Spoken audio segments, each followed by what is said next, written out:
Assalomu alaykum YouTube obunachilari. Mana bugungi 12 talik ishimiz obzorini boshladik.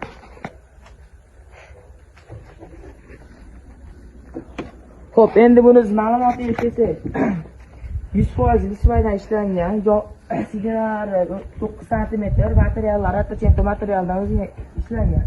Uylar dizayneriga qarab, materiallarni o'zgartiraveramiz, ranglari. Bilan oyoqlariga kelsak, yosh katta onaxonlarimiz uchun tumba qatirlamagan bo'ladi.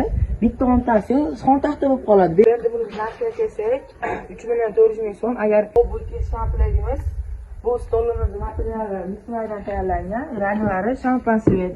Bu ham mutlaqo attachento turецкий material, sidinalari 9 cm. Qo'llari 275, 4 metr, 5 metr zallarga to'g'ri kelaveradi. Bu shunday uylar dizayniga qarab materiallarni o'zgartirish mumkin.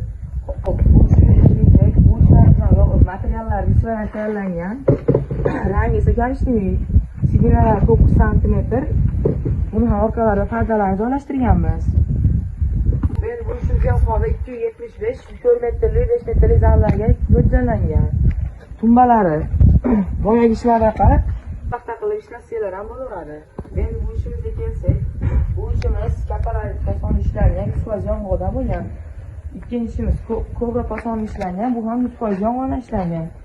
Buni o'z orqalariga ham tumonlarni taqib pardalarni ilganmiz. Qo'llari esa 320 ga 120, 5,5-6 metr zallarimizga tushadi. Tumbalariga kelsak, boyagi stollardagi tumbalar 3 qavatli noshkadan ishlangan.